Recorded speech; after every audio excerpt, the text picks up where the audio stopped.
Hello learners, Krisa Classes welcomes you all at our new YouTube channel Excel English and Computer with Krisa।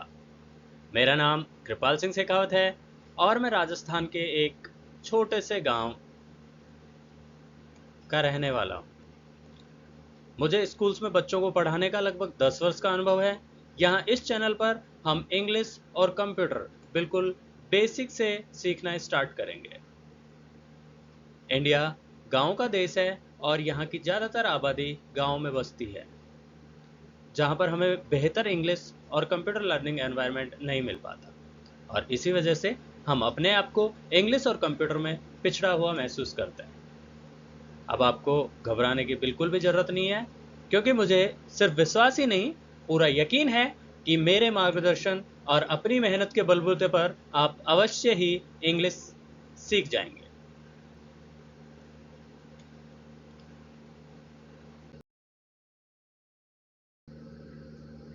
ये channel विशेष रूप से कुछ इस प्रकार के लोगों को ध्यान में रखते हुए बनाया गया है जिनसे मेरी मुलाकात अपने टीचिंग करियर में हुई। ये विशेष रूप से उन लोगों के लिए है जो हिंदी बैकग्राउंड से हैं और जिन्हें अन्य लोगों द्वारा दी जाने वाली क्लासेज में दी गई इंग्लिश की एक्सप्लेनेशन समझ में नहीं आती है। हो सकता है आपको आने वाला टॉपिक ऐसा लगे जैसे कि वो आपको आता है, लेकिन शुरुआत यहाँ से इसी वजह से की गई है ताकि शुरुआत से सीखने के इच्छुक लोग भी इसे अच्छे से शुरू कर सकें और आप सभी को एक आइडिया लग सके कि हम किस तरह से यहाँ स्टडी करने वाले हैं।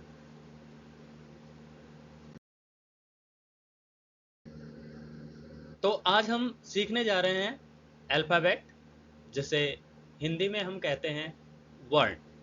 ध्यान रखिएगा, आप इन शब्दों को इंग्लिश और हिंदी दोनों में याद करके रखेंगे ताकि आपको सही से समझ आता रहे और आप पर एक साथ याद करने का लोड ना पड़े। डेली थोड़ा थोड़ा सीखते हुए थोड़ा थोड़ा याद करते रहें। यही सीखने का एक बेहतरीन तरीका है। इंग्लिश में हमारे पास 26 अल्फ़ाबेट होते हैं और हिंदी में 36। तो इंग्लिश के जो अल्फ़ाबेट हैं वो हमारे ए से लेके जेड तक होते हैं और हिंदी में हमारे पास क ख ग जो होते हैं वो अल्फ़ाबेट होते हैं। अल्फ़ाबेट के दो रूप होते हैं, वोवेल्स एंड कॉन्सोनेंट, जिन्हें हम हिंदी में स्वर और व्यंजन बुलाते हैं। इंग्लिश में वोवेल्स होते हैं 5, ए, ई, आई, ओ, यू।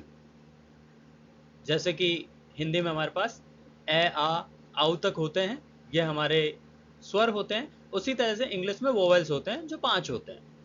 फिर हमारे पास व्यंजन आते हैं। व्यंजन ए, ई, आई, ओ, यू को छोड़कर बाकी जितने भी अल्फ़ाबेट हमारे पास बचते हैं वो सारे इंग्लिश में व्यंजन होते हैं। हिंदी में क, ख, ग से लेके ज्ञ तक हमारे जो अल्फ़ाबेट हैं उनको हम व्यंजन बुलाते हैं।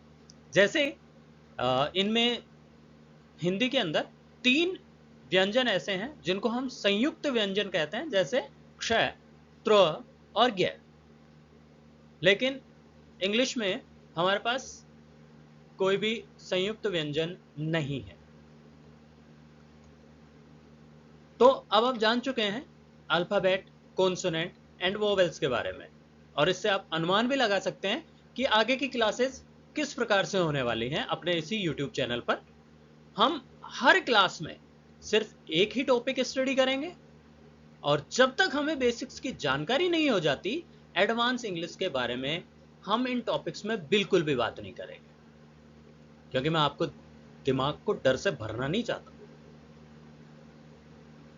ये क्लास समाप्त होने पर आपके लिए मैंने कुछ होमवर्क रखा है जिसमें आपको कुछ स्पेलिंग्स एंड मीनिंग्स लर्न करनी है, क्योंकि हम डेली थोड़ा थोड़ा लर्न करते रहेंगे। ये लर्न करने का सबसे अच्छा तरीका है, क्योंकि हमें इंग्लिश सीखने के लिए एक अच्छा वोकेबुलरी बेस बनाना है। हमें बहुत सारे स्पेलिंग्स और मीनिंग्स आनी चाहिए।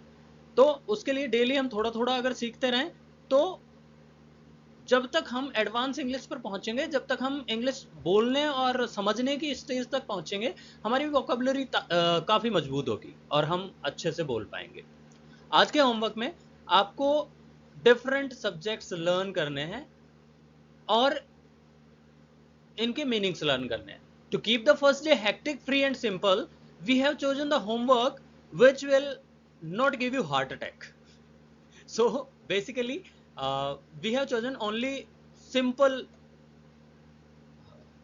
spellings and meanings, and these are only subjects, so you only know few things about subjects.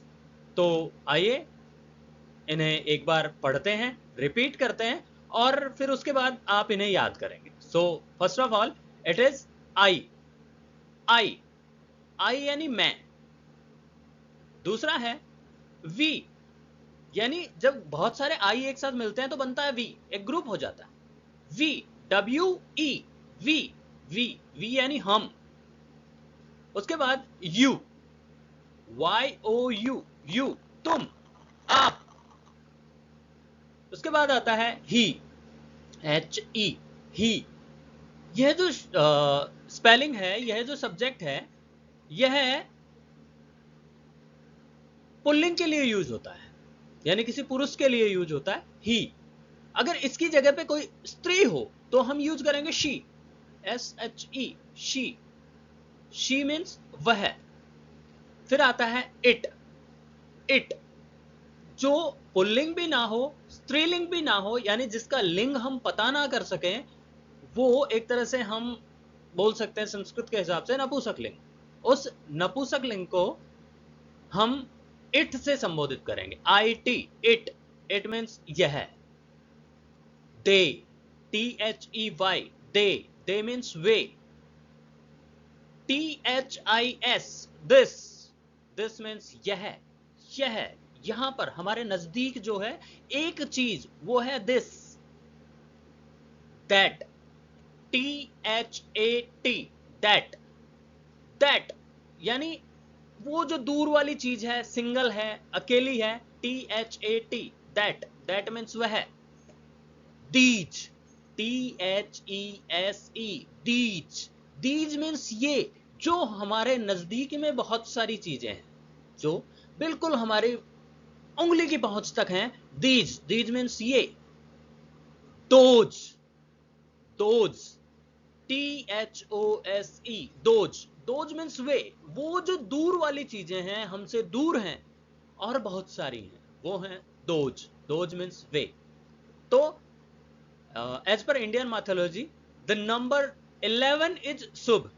तो हमने आपको पहली क्लास में शुभ ग्रह कार्य दिया है, तो आप इसे याद करेंगे, अच्छे तरीके से समझेंगे और हम अगली क्लास में फिर से आपसे मिलेंगे। आज के लिए सिर्फ इतना ही। I'll wait for you in next class. Thank you for watching. Stay tuned to learn and grow. अगर आपको वीडियो पसंद आई हो तो लाइक और शेयर करना ना भूलें।